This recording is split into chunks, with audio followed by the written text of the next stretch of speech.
That's how we figured out that his vehicle was seen right here, because we were going over the route when we were talking Kopacka, right? Right. We were Right. talking Kopacka, and we were like, well, he lived at this building. Let me get rid of that. He lived at this building, so if BK was going to Kopacka's from Steptoe all the way down to Coffee House, he literally goes, this is the building, the Washington building, services at WSU, Counseling and Health Services here. This is the building that caught him on Stadium Way in Nevada Street, right here, where my mouse is. Oh, that's right. And yeah, that's where Kopacka lives. And so his vehicle was caught on surveillance right there. So it makes you wonder if Kopacka really was part of it, because that is the location of the area that they are talking about there on that court TV. Early morning hours of November 13th.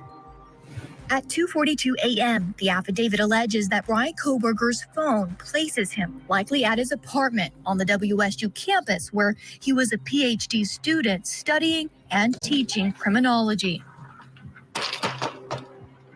At 2:44 a.m., Kohberger's vehicle and cell phone. Yeah, here's the cameras right here. You got, so here's the street where she's standing. That's the building that has that camera on there. So there's a camera on this light pole. There's a camera on this traffic signal. There's a camera on that light pole. And I don't see one. I don't see one on that one. So you got 1, 2, 3. At 2:44. At 2:44 a.m., Kohberger's vehicle and cell phone are on the move. Police say his white Hyundai Elantra is spotted on WSU surveillance cameras traveling north on Nevada Street at Stadium Way. According to the affidavit, it was here in this area of the WSU campus where surveillance video and Kohberger's cell phone placed him here around 2:47 a.m. According to the affidavit, he spent several minutes in this area where he allegedly turned off his cell phone before heading out of town toward Moscow, Idaho. Wait a minute. By 2:53 a.m., Kohberger's white Hyundai Elantra is observed before turning his phone off, going to what? Okay, you see where she's standing, according right? to the affidavit, he spent several minutes in this area where he allegedly turned off his cell phone before heading to Moscow. So you can see the turn in for that building right behind her. The turn in for that building. Let me see if I can get closer to where she was standing. The turn in for that building is right behind. So right there. Right there. Right. So it's right behind her. I'll switch back to it. Right there. Right there. How in the hell? That's the Washington building. How in the hell? So let's get rid of Steptoe, or no, get rid of Coffee House, because that's where Kopacka resided. So he went that way to go. Why did he go that way? Because watch what changes with this direction, right? 22 minutes in this direction. Look the direction that he's going. He's going to the west, south, and then the west, then back to the east, south. Now watch what happens when I get rid of the Washington building. Watch where the location goes. It totally changes. So why? Wow.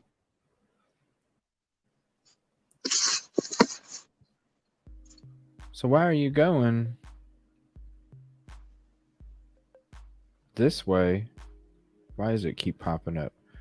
Why are you going that way? Why wouldn't you just go this way?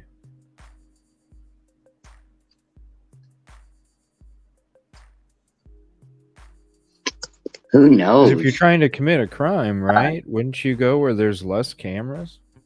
There's more cameras Right. on this route than there is on this route. This route, you could probably slip through pretty quick. I mean, when you come up to here, you're only going through part of a city, just a small area, and then you're going out on freaking rural areas.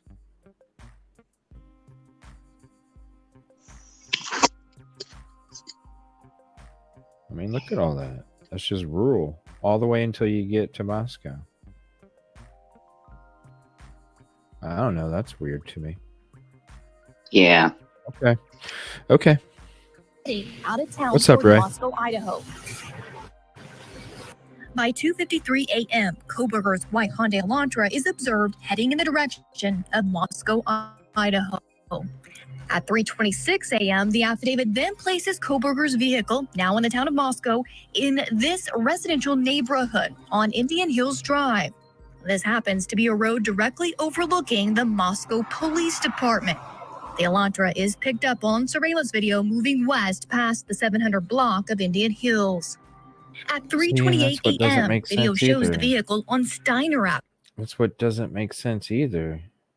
So you're telling me when you come back here, you're telling me that he went this way? Well, no. You're telling me he went this way. Then he goes down to Indian Hills and then comes back around and swings back up, speeding, going back over to where the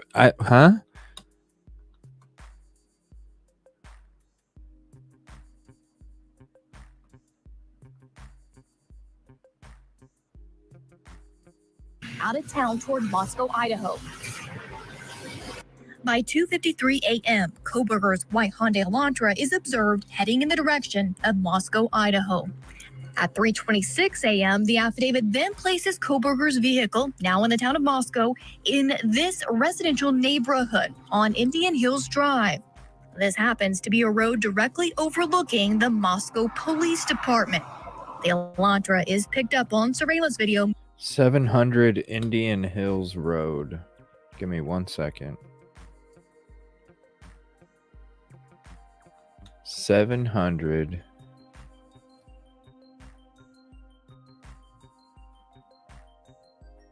Indian Hills Road.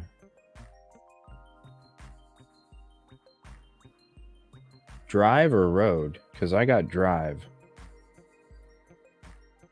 I'm not seeing a road. It's a drive. 700 Indian Hills Drive. Not road. So you're telling me. Okay, so basically, you're telling me he went this route, came through on 8, came down. But see, that's not the direction, because this is where... No, this is the gas station that got his vehicle. Right here. That's the gas station that got the vehicle. Okay, so hold on. So now he went down Troy Road, came down to Troy. No, because that's not the direction he was going. Okay, something don't make fucking sense here. Yeah.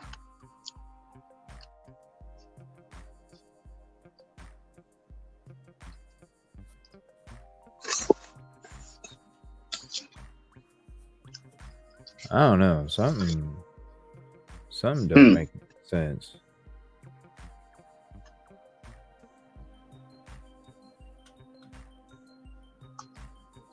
Yeah, some don't make sense. All right, I'm gonna go back to the video. My bad. moving west past the 700 block of Indian I'm gonna have to Hills. get into that. At 3:28 a.m., video shows the vehicle on Steiner Avenue at Highway 95 as it made its way towards the King Road neighborhood where the victims lived. Then from 3:29 a.m. to 4:20 a.m., the suspect vehicle, the white Hyundai Elantra, is observed multiple times on video passing by 1122 King Road during the alleged time of the murders before being seen on video speeding away on Walenta Drive. The probable cause affidavit states that the car likely exited the neighborhood at Palouse River Drive and Conestoga Drive, a road that eventually leads to Pullman, Washington. About 2 hours after he allegedly turned off his cell phone, This is a good police say episode. Kohberger turned it back on here near Blaine, Idaho. It's about 10 to 15 minutes south of Moscow, a rural community off Highway 95, and it has its own cell tower. According to the affidavit, from 4:50 a.m. to 5:26 a.m., Kohberger's phone movements show him allegedly moving south towards Genesee, Idaho, and west towards Uniontown, Washington. Kohberger may have taken a well-known back road called Thorn Creek Road at this point in his route towards his apartment. These are all very isolated roads, but Thorn Creek Road is known to be even more desolate. Police allege Kohberger eventually made his drive back into Pullman, Washington from the quiet road of Johnson, where his vehicle was picked up on this security camera, the first time a camera captured his Hyundai after the murders were committed. I'm gonna By map. 5:30 a.m., I'm gonna police map all this tracked the out on movements of Google. Kohberger's cell phone and vehicle back to his apartment. I don't know. Something don't make any sense. So there's the link to that video if you want to check it out, and maybe we can go into it tomorrow night. Something doesn't make sense to me. How would his trip have to have gone in order to like hit all that stuff that way? When we started, I'm starting to map it out, and I'm just like, how in the hell? Like, where in the fuck did he drive? Like, how? Right. What's up, Right. Carliba? Yeah, the route just I don't know. I'm just confused.